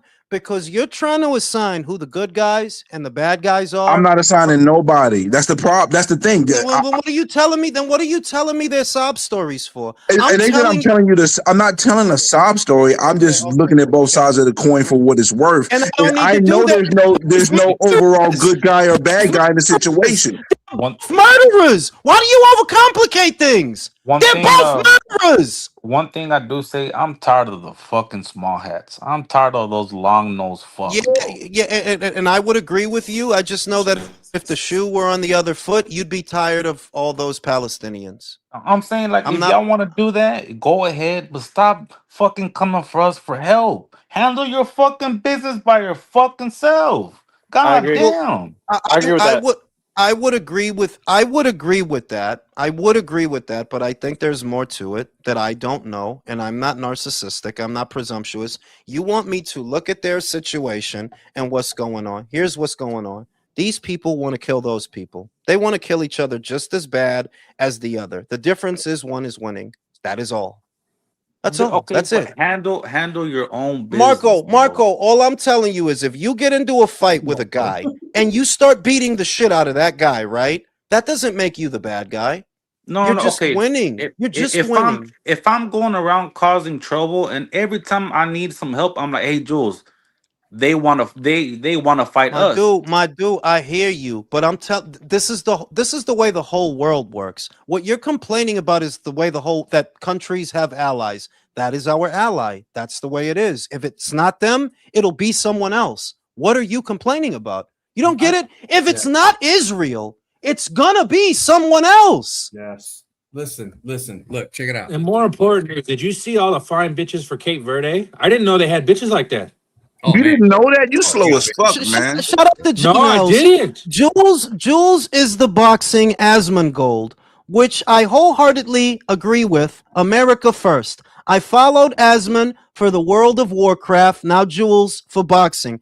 All I'm telling you is, I just don't think you've been on this planet long enough, or you're looking at small things. You're not looking at the bigger picture. You're focusing on it being Israel. If it wasn't Israel we were doing this for, it would simply be somebody else, and you'd be complaining about the exact same thing.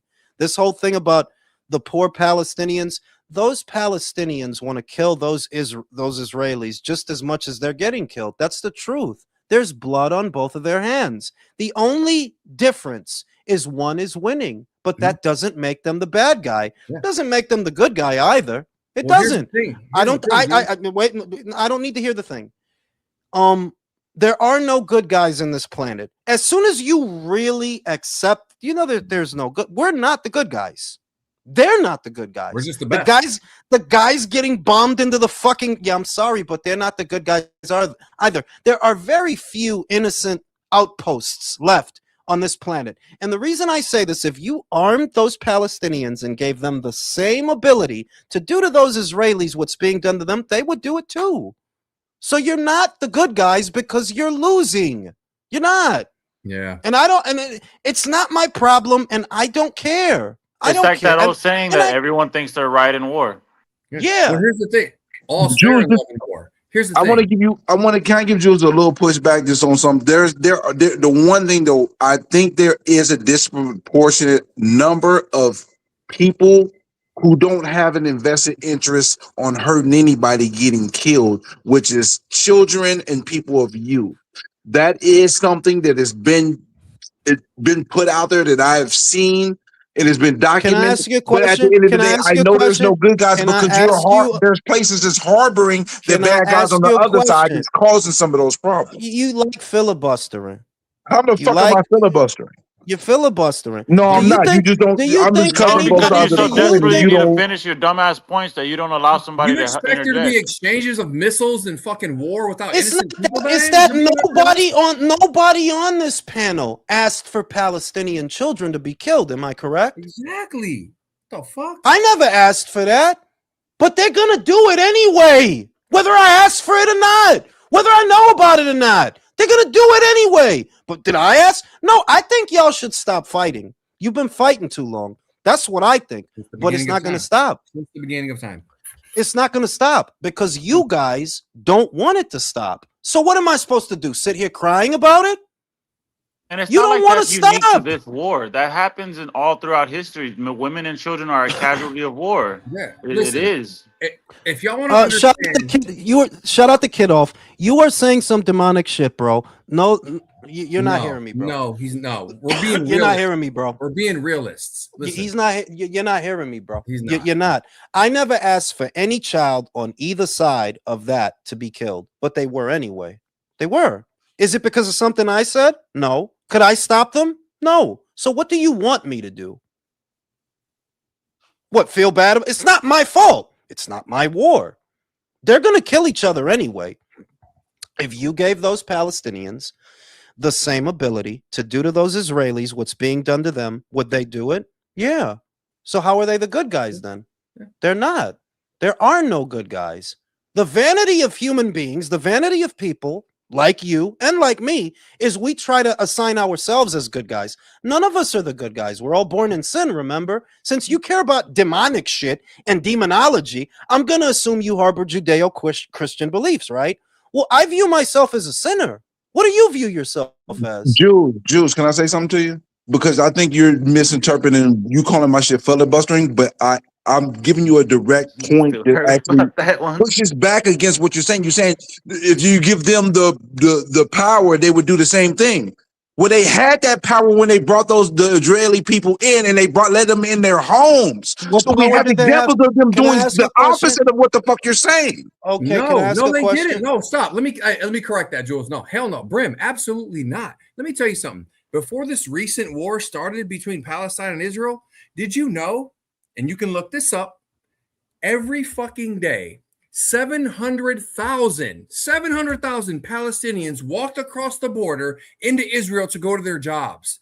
You know why there was no jobs in Palestine? Because Palestine is ran by a terrorist organization called Hamas. Those people are oppressed over there. There's no work. There's no food. They're controlled. 700,000 of those motherfuckers would cross the border into Israel to go to work, to make money, to provide for their families, who supposedly, according to the media, hates Israel. I was gonna say, well, they had that power on October 7th when they decided to paraglide into Israel and butcher a bunch of people. It's not that I pity one more than the other. It's not. No. I'm indifferent. You guys want to kill each other. Those are the facts. You guys want to kill each other. For two people to stop fighting, they have to make that decision. We can't make it for them. They don't want to stop fighting. So, okay. Kill each other. Perfect example. When we went to Iraq, which we shouldn't have fucking been there, but we were there. Right. I was there 3 fucking times. Okay. I spent 3 out of 5 years of my life in that country. While we were there, in my mind, I'm freeing the Iraqi people from an oppressive regime, which was partly true. The other side, this Alex guy, he's a fucking invader. And while we were there were 3 types of Iraqis. The ones that were like, hey, you know what? I'm glad you guys fucking came. Finally. Why'd you stop after the Persian Gulf War? You should have kept going. There's the other ones, the second group. They're going, my life is unaffected. I live so far out in the country. Saddam. It doesn't matter who's in charge. My life hasn't changed. And there's a third one. Oh, you're American? We got to kill you. Shout out to El Talibano. Shout out to El Talibano. My father is a fugitive. Motherfuckers were just savages back in the 60s. In Mexico, he clipped a couple of motherfuckers in his early 20s. For pride and to survive, it be like that. You don't bow down to no motherfucker. What I'm going to say is this. I'm not God. I don't assign who the good guys and bad guys are, and I don't try to. To me, they're both bad because you would just as easily kill each other if given the chance. It's just the truth. It is. It's reality. You want to make it seem like these guys are more good than those guys. No, they want to kill each other, Brim. They both do. They both. So just accept it. Stop trying to be the mitigator for them. I'm not your mediator. This ain't my beef. That shit over there is not my problem. I didn't start the shit y'all got going on, and y'all don't want to finish it. So fuck it.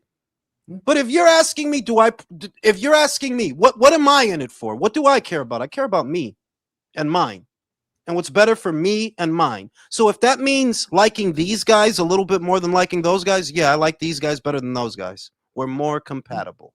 If y'all notice something, look at the world stage. Do your research. All right. Look at history. And no. And the other thing is, I'm a little bit tired of losers blaming the small hats. You're not, like, if you're not where you want to be in life, and it needs to be Marco. said, if you're not where you want to be in life, it's not because of the small hats. It's because of you. It's you. What the fuck do you want? You have agency. You have agency over yourself. Like, what you want to be rich? Well, I'm sorry that you're not rich. I'm sorry that you have to go to work tomorrow. Because that seems to be the problem. The small hats are not the reason you don't like your life. I'm sorry. Because that shit is silly to me. I've been in this country 43 years. I never blamed the small hats for any of my. If I can't get a blowjob, it's not because of the small hats. Yo también. Right? Like, what the fuck are we doing? Actually, that one is. That one is. Look, I'm gonna tell y'all like this. If you want to educate yourself on the conflict between Palestine and Israel, okay, which is Palestine and Israel, because if you look at the other Arab countries around the world, they have professional discourse with Israel. They settle things diplomatically. Yeah. Palestine and fucking the Hezbollah that runs around Lebanon, and Lebanon doesn't even get along with Hezbollah. I've trained with Lebanese soldiers. They hate Hezbollah. Terrorist organizations. Those are the issues they have with Israel. If you want a good starting point, anybody listening, I encourage you, pick up the book, Rise and Kill Them First. What Jules is saying, what I'm trying to tell you guys, like, it will give you a way better understanding of how deep this hatred for these two. I just think a lot of people in America, they have a God complex. I really think a lot of people in America have a God complex that they take it upon themselves to assign who the heroes are and who the villains are. When they're heroes and villains to each other. Yep. They're heroes and villains to each other. This is the same old history thing. This is the same thing from always. Two different groups of people that want to kill each other. That's all it really is, dog. That is all it really is. And when one starts killing the other, I'm sorry if I don't look at that and say, "Oh, you wrong for killing them, dog." They'd kill you if you gave them the chance. So hey, do what you got to do, because that's what we're all doing. Like Jules, we all do what we got to do. There's a thing I put to this, and I tell people, I go, let me break it down simple. I'm like, let's look at the Earth, and I'm like, let's say Earth is a hood, one city, not a hood, one city. And I'm like, all these different countries are different areas in these hoods within that city vying for power. The most powerful one will be the most. And that's the other thing. It's like people are pretending that, oh yeah, these guys, they just want to live, and they just want to kill those Israelis too. You know what I don't get like, what do you think? They don't want to kill? They paraglided in there and butchered a bunch of people. I'd say, yeah, they're both some murdering bastards. Yeah. That's all I see. Like, yeah, they both want to kill each other. That's like Jules. That's like my family's having a party. You roll up, hop the fence, knock out 3 of my cousins, and when I go to your house and kill 8 of your family members, I'm the bad guy. Yeah, it's You know what I mean? like, yo, no, bro. and No. you know, and Alex, you know better than most. You know better than I do. It didn't start there. What you think it started on? That shit goes so far back. That's why I tell people if you're a reader, you have the patience. Read the book "Rise and Kill Them First." Read that book. Shout out to J Nels. I live in Minnesota. We've adopted the sand wars over here. It's fucking great. I'm very pro immigration. The tribes in the Twin Cities are now fighting. Hey, hey. I don't know how to respond to that.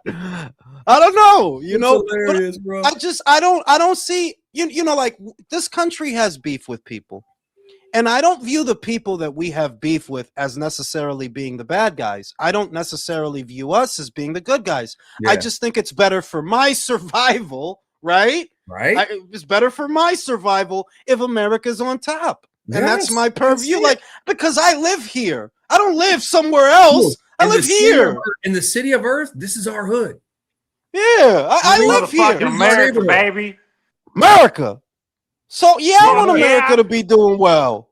The fuck? Because you know what, Jules? America's so bad that everyone on the planet wants to come here. Oh, right? We're so fucking awful and oppressive that everybody wants to fucking come here because of how fucking awful we are. And the ones who fucking hate America, who are born and raised here, are like, I'm gonna move to another country, but they never fucking do. Never do. So fuck off. You want to go help fucking Gaza? Hey, P90X, if you want to go fucking help Gaza, just get on a fucking plane and go fucking help Gaza. The fuck are you talking to me for? Hey, when I was finishing my degree at University of Houston, Jules, when I was finishing my degree at University of Houston, when the Palestine shit, protests everywhere. Free Palestine, free Palestine. Now you got the Iranian people oppressed, right? Fucking silence, bro. Because it didn't fit their narrative. But that tells you who's paying them, doesn't it? Doesn't it though? Bro. That tells you who's because yes. The Iranian, if you cared so much about oppression, Iran has been oppressed for 40-some. What is it, 50 Alex? 50 years. 50 years. 50 years. Yeah, 50 years. If you cared so much. Yeah, they were overtaken by a radical Islamic regime, and there were Zoroastrians. They're not even fucking Islamists, bro. That's by the fucking, you were taken over by the Ayatollahs and radical Islam. If you cared so much about, but you don't, and all that, this, I'm pretty sure by now it's not a secret. These protesters are paid for. They're on payroll, 100%. Bro. Like the picket signs and all of it is a production. Yep. That's all it is. But you actually have ordinary people that are dumb enough to believe. Yeah, you guys believe this shit. Whereas old guys like me, like, nah, dog, it's too many protests. It's too many protests too quick. You guys pop out with Jules, it's like a flash mob. When you're 43, we know better, bro. We don't see it. Yeah. Too much. It's different. Shout out to Jay Nels. Thank you, Jason. So many is that Floridians? Floridians, yeah. Swim to Cuba. you know. Jay Nels with another banger. You know what I'm talking about? You know what I'm saying? Like I'm just saying, they wanted, before I was born, they wanted to kill each other. So it's like, well, what the fuck am I supposed to feel about that? They've been 1,000 years before you and I were born. They wanted to kill they've been had beef. What the fuck are we supposed to do about it? They've been had beef. Bro, when Sharon was in charge in Israel, that dude fucking hated Arabs. He didn't give a fuck if they were good or bad people. He just wanted them all dead. That dude was insane. You know what? Whenever that Palestine and Israel shit came out, I was actually very confused because even I'm like I said, I'm the youngest guy. You said I'm the youngest man on this panel list, but even I knew like this war is thousands of years old. What the fuck are we butting in now about that? And that's, I'm just telling you, real talk. You're a smart guy. The fact that this has become such a prevalent talking point in this postmodern era is because somebody's paying for that. This is not normal. I'm telling, this was not a thing when I was your age. Like, no, we wasn't sitting here worrying about fucking Palestine. I mean, it's not that it wasn't going on. It's that we didn't give a shit. Man, No, give it me was, some it was a shit. big deal with Arafat. It was a big deal with Arafat. I'm just saying in the 90s, in the 80s, you didn't see these protests though. Like not what you're seeing now. Yeah, but remember, but so everything is magnified because we're in a social media era, though. That's true. That's true as well. Yes, I agree. Okay. Jules. Hey, you should redub before you post this after it's done. You should redub this late night Talks. Yeah, I mean, we might as well. Yo, does anybody got Albert Bell beating Mason though? I don't. Nah, Mason's gonna dog that boy. Mason's good. Mason knows him, Brim, because they used to spar each other. Mm-hmm. He knows he's not out of depth with him. He knows him. So I got Mason. Yeah, I got Mason. I got Mason too. You know why though? Because I don't think Albert Bell got enough pop in his hands. Now, what he got? Like 9 knockouts? Yeah, but the thing is, this is the reason why though. Albert Bell don't got enough pop in his hands, but he gonna try to have enough pop in his hands. But I That's like why Bell's he's gonna lose the timing, fight. Brim. I like Bell's timing. I like that he's fucking 6'1" at 135. Listen, I like that. Bell's not gonna look bad in this fight, but did you hear what I just said? Go ahead. That's why he's gonna lose the fight because he is going to try to hurt him. Yes. This is just one chance, so he's gonna go hard in the paint. But him going hard in the paint, that's what I'm saying, my dude. He's gonna get it too. And he's gonna get the worst of it. My guy, hey, that's what I look. I think I will not be surprised if round 1 or 2, Bell puts him on his seat, and then after that, Mason takes over and just fucking master classes his ass. Like I can see that. That's what I see. I don't think Bell can do. I don't see Bell doing shit though. Yeah, you know exactly. Well, you don't think he's gonna do nothing, bro? No. Or Mason just dogs him from start to fucking till he. No, that's not what I'm saying. I'm not saying that. I'm talking about he could win some rounds, but I'm talking about hurting Mason. I don't see it. I see you stopping him from getting hurt. Yeah, no, that's what I mean. That's what I said. I think he puts him on his seat like a flash knockdown. Like, See, I don't even think he puts him on the seat. I think he's going to try to hurt Mason because he's going to want to get respect so he can try to do what he need to do, but it ain't going to work for him. I've been seeing a lot of shit like that too. They've been trying to compare Mason to Boost, but the difference is Mason 22, Boost is 28. But I'm talking about how they fight, like how they willing to get it, like how he did with Sam Noakes. He was willing to get in there to get his, but I don't think Bell gonna be able to. I don't care 6'2", whatever 6'1". Yeah. That shit ain't about to do shit, bro. Yeah, but you haven't thought about the fact that Bell has been waiting for this opportunity. That it sound good. It's a good story. But, oh wow, he says a good story. I feel you. Yeah. No, but Albert Bell has been waiting for this shot. The crazy part is like I can't. I'm from Ohio. I moved for both of them niggas. I've been hip to both of these niggas for a while. Yeah, Albert Bell. I'm from Ohio. I know both of these niggas. You know Toledo Trace? Hold on, whoa! You from where? Ohio. My nigga, 30 minutes from Cleveland. Nigga, I'm from Lorraine, South Lorraine. Swear to God, bro, South Lorraine, I'm bro. about 30 minutes from Cleveland. Yeah, I was just working out there this week. All right, bro. You on LeBron ass niggas? Yeah, I'm right here. Hey, what part of C-Town you from? From where? What part of C-Town you from? I ain't from C-Town. I'm about 30 minutes out. I don't even claim Cleveland because I'm about 30 minutes out. Okay. Yeah, but I'm right here though. Like from Painesville. I'm 30 minutes out. Oh, Painesville. Okay. Yeah. Yo, I wrestled in so many tournaments there when I was a kid. We used to fuck them dudes up. Yeah. Bro. Painesville, I know. Bro, Southview High School, Lorraine, Ohio, bro. We used to dog Painesville. Okay, I already know. Oh, we have an Ohio man. Get your Eddie George asses out of here. Hey, Ohio State Buckeye ass motherfucker. Hold up. Let me talk to my mans real quick. Chill out, bro.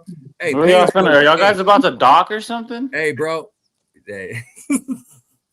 Hey, who is that? That nah, he wild. He trolling. That's real talk. Yeah. Nah, yeah. I fuck with real talk. What's good with you? He's hard. He's good. Up, man. Hey, but Painesville, I'm always hard. Every Halloween, y'all got the fucking dopest fucking haunted houses, bro, in Painesville. Yeah.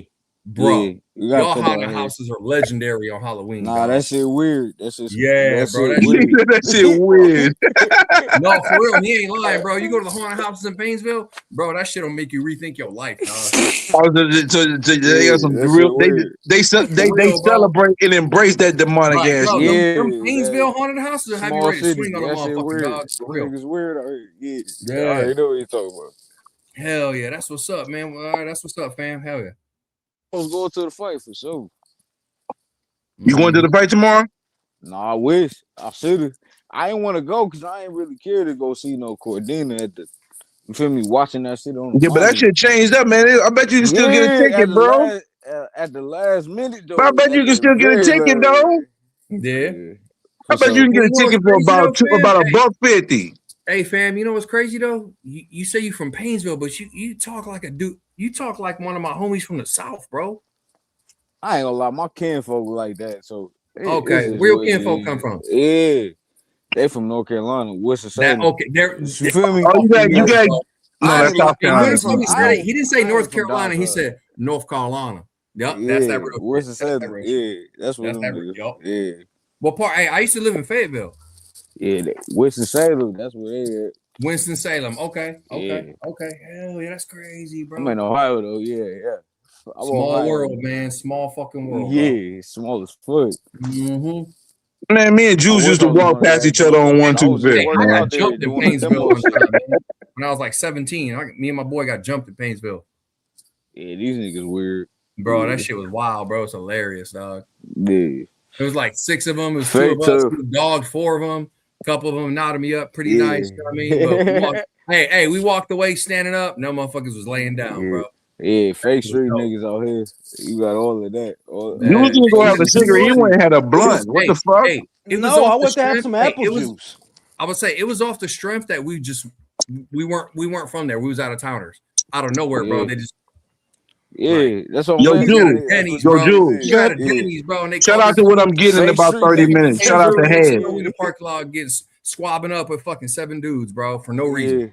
But yeah, you know what I wanted to ask is, because to me, like I said, I'm 43 years old. I see a lot of people are bent out of shape over this situation in Gaza, but I don't know why. To me, it just seems like, well, this is just more of the same. I'm not bent out of shape over it. Like for me, it's just. As long as I've been alive, there's been a war of some kind where, unfortunately, yes, women and children were being killed. That's why to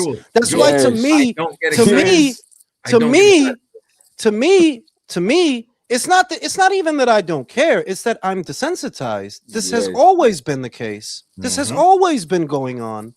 If not there, somewhere else. Like I said, 40 or 50. Iran has been oppressed for 40 or 50 years. And all I'm saying, because it's not a whataboutism argument, I'm trying to understand how you all of a sudden got so bent out of shape about Palestine, but this whole time Iran has been oppressed. Yes. Do you get it? Yes. This whole time. You ever being a little kid on the news when they would talk about the new Iran? Remember that shit? Like the new Iran when we were little kids? They were like the new Iran on the news. You're like, what? Okay. I mean, think about it.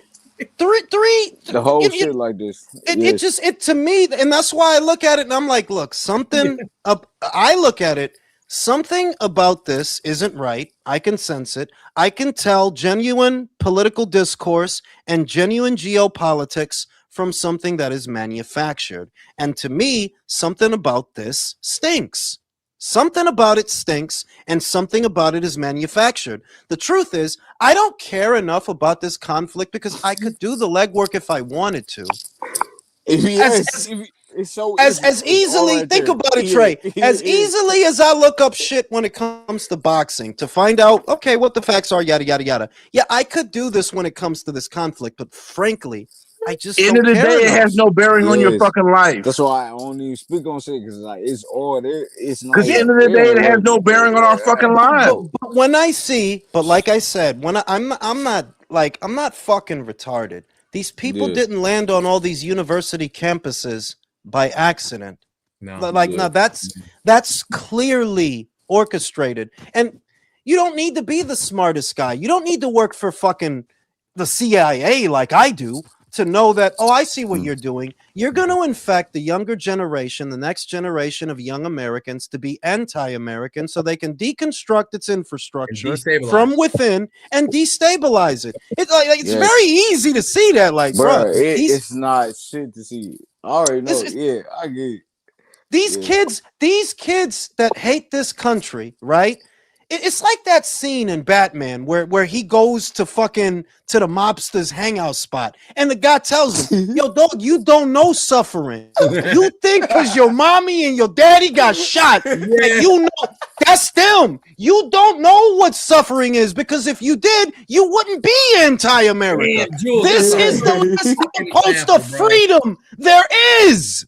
Perfect fucking example. Why do you think everybody wants to come here? You know what? I don't know how old Trey Duck is. Trey, I don't know how old you are, but you fucking get it, bro. You fucking get it. You understand. It ain't even no conversation. This is like I'm you know, I say it all the time. I'm not the most patriotic person. I know that this country has problems.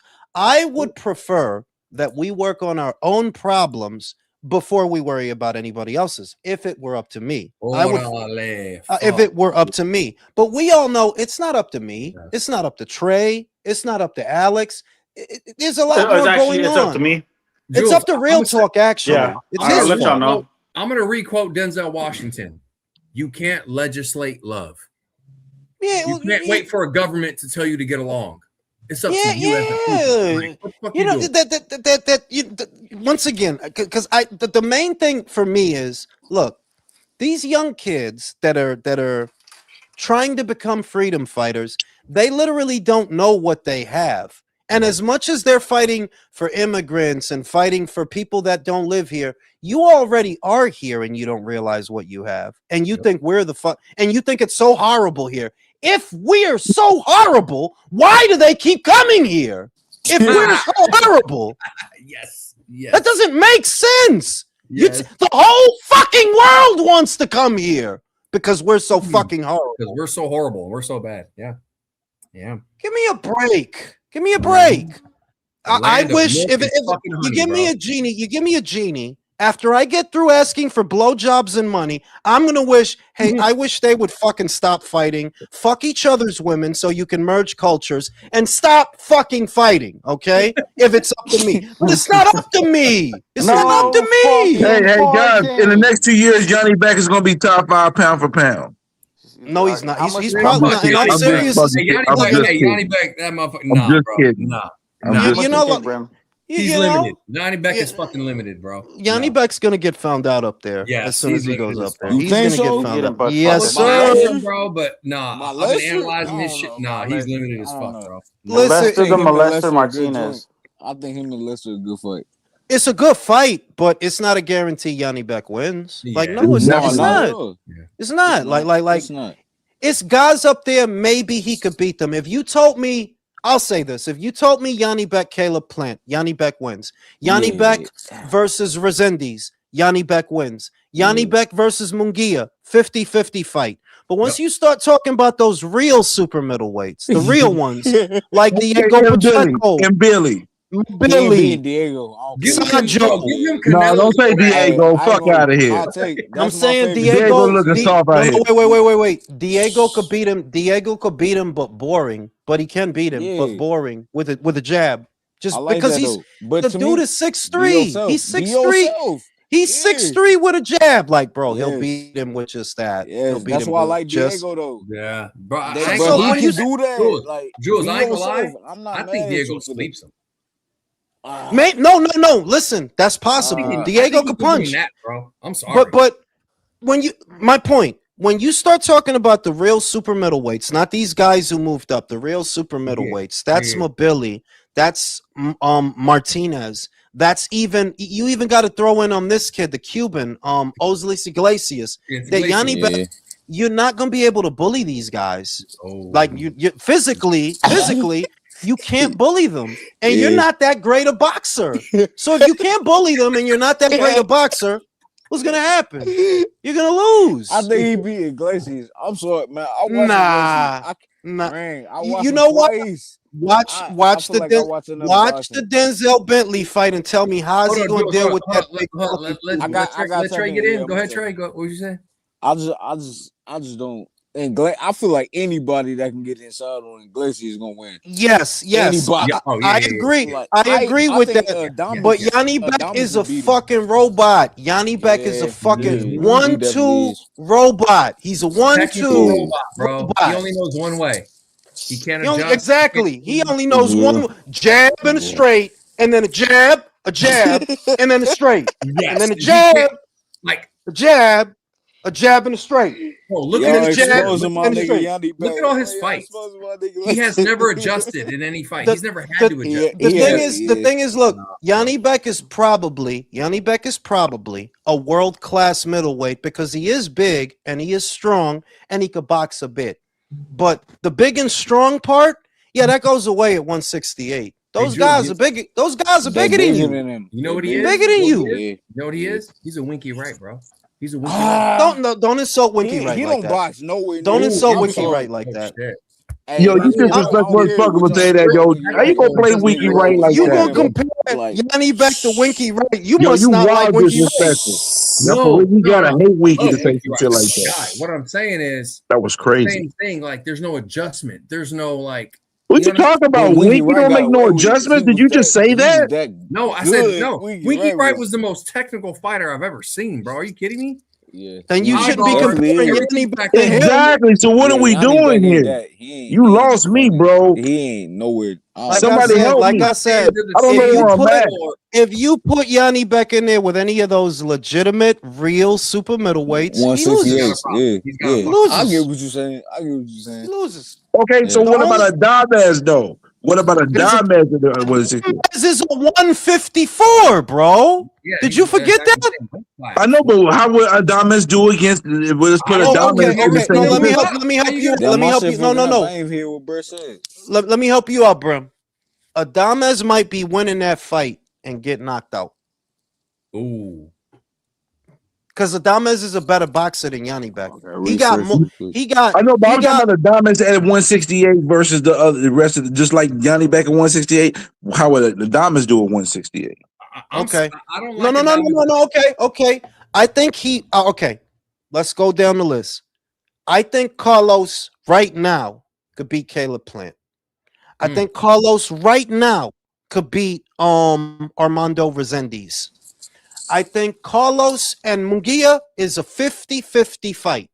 That's a 50-50 fight. I'm leaning a little bit towards Carlos, though. You got knocked out. I'm just hold on. You leaning Carlos against Munguia? Wait, Munguia got knocked out by a Frenchman with five knockouts. I'm just saying. Yeah. But if it's Carlos, like Carlos is signing on to fight that big fucking Cuban. Y'all know that, right? Yeah. He's signing on to fight that big fucking Cuban. If he beat him, then we could talk. Yeah, but here's my thing. Since training with Reynoso, I give the edge to fucking Munguia against Adames, bro. He off that juice, man. He's different. I'm sorry. He was off that juice when that Frenchman knocked him out, wasn't he? He's off that juice. You seen him against Resentment. Hey, Jules. You and I are the only. I didn't just see him. I picked him to beat Resendiz. I picked him to win that fight. And I'm just telling you. Carlos is a different fight. Oh yeah, that's a different. You and I are the only realists, bro. Everybody's juicing. It's a matter of you get caught or not. You and I are the only realists. I'm just telling you that Carlos. What I like about Carlos is his boxing. What I don't like about Carlos is physically. I don't think you're durable. That's one. You got hurt by Patrick Teixeira. Yeah. Why you think he got kicked off a Top Rank? Because you got hurt by Patrick Teixeira, bruh. So like I don't. But wasn't that a timing punch though, and not pure power? Still, bro, he wasn't. Yo, he wasn't supposed to lose to some nondescript Brazilian with a wispy mustache. Like, hey, you think he beat Shiraz? Yeah, that's real. That's real. I know you picked. I picked. No. I had Shiraz in that fight, but I think Carlos won. I do think Carlos won. Like he should have won. Okay. He should have won. Yeah, Clearly, easy. should have won. I'm pissed. I'm pissed they didn't run that back, bro. And why do you think they didn't run back, Jules? Why do you think they didn't run back? They listen. If he wins, if he wins that IBF, maybe they will. You know, if he wins that IBF, maybe they will run it back. But do I think he won? Yeah, he clearly outworked Shiraz. Clearly outworked him. It wasn't hard to score. It wasn't hard to score. He should have won that. But he's another one who like. Do you trust Carlos against Lester Martinez? I don't. Nah, I don't. I'm with you on that. One. Nah. I don't. I don't know what you. I don't know. But you say you don't trust him. But one thing I will say though is Carlos Adames does have experience in know-it-all. I think he might be able to use that against Lester Martinez to his advantage and be the old lay that motherfucker. It's Just remember this, Brim. Though, when you thinking about Carlos, remember you thinking about a guy at his third weight. He is not going to be big at 168. I'm just telling you, he's not. He going to look small next to a lot of guys. But he never fought like a big fighter anyway. Well, okay, for him to succeed, for you to believe that he can succeed, he's going to have to box his ass off because you can't bully these guys. You're going to have to box your ass off. But who has he bullied in the ring? He usually Shiraz. Bully Shiraz. He outboxed Shiraz. Bro, he bullied Shiraz. What are you talking about? He bullied Shiraz. He was literally in his chest, throwing combinations, backing him up. He bullied him. Bro, he did the same. He did the same thing to Ammo. Out toughed him, bro. And he did the same thing to Ammo. So hold up. So you telling me that? Okay, so you saying so y'all telling me he out toughed him? Did you see the fight? Wait, Trey. He's asking me who has Carlos bullied. I'm just telling you, he wasn't sugar. He wasn't no Sugarfoot in them fights. He was coming forward. He was throwing combinations. He wasn't. I think Adames is a good boss. For sure. I think he's a good boxer, but I just wait. I think he's a good boxer. Do you trust his chin? Not against CCS is good. No. Do you have any evidence not to trust his chin? And here's the other thing. Forget about all these brand name fighters. Give me Sajo. I don't even know if Carlos can beat him. Give me Sajo. I don't even know if Carlos beating him. Hell no, he's not beating. Sajo is not a big super middleweight. He's a stocky little dude that he want to fight. He don't want to box. But the work rate, he has a really good work rate, man. Throw some punches, like, hey, man, like, look, you got it. Yeah, Adames got to show me that because I don't think you beat Sajo. Okay, if you could beat that Cuban and you could get that belt, let's see. But I'm just saying. I don't really know that. I know that Ozlease is at like, yo, that dude sucks. You just big. You just big. Bro. But sometimes that's all you need. Sometimes that's all you need is, yo, he just big, bro. Like, he ain't even good. He just big. But sometimes that's all you need. You know what I mean? He'd be in that bitch. Yeah, he's just a big guy. Yeah, I feel like they was hating, but then I watched him and I was like, yeah, all right. Okay. No, that dude sucks. Y'all might have that dude sucks, bro. That dude sucks, bro. He not it. He not it. Hey, Jules, you track this better than I do. I got a lot of shit going on. What are the next big fights we have coming up for the rest of the year? I mean, well, for the month, the big one we got for the month, and look, I think it's a good fight just because I don't really know who's gonna win. It's Spence and Zoo. Yes, Spence and Zoo. That's a good fight. Everybody? Hey, they what it do? Spence and Zoo. Look, Spence and Zoo is buying a new house. I got a lot going on. That's a good fight. Like, yo, that's a good fight. Oh yeah, that's a real good fight, bro. Spence might get retired, dog. Or Zoo. I don't know how that's gonna happen for real. Or Zoo. Oh, my nigga, bro. So, but as far as so everybody thinks somebody getting retired in this fight, bro, it's a wrap, bro. No, Spence is listen. Yo, let me put it. He might fight. Let me put it to you this way, bro. Let me put it to you this way, bro. If Spence loses, if he wanted to, just box him. Hold on. If Spence loses, obviously he has to retire. Obviously, bro. That's obviously like you've been out for 3 years. You come back and you lose. Yeah, go back. Now, if Zoo loses, he don't really gotta retire. Like, well, you could still fight Michael Zarafa and shit like that, right? Yeah. Fight Zarafa.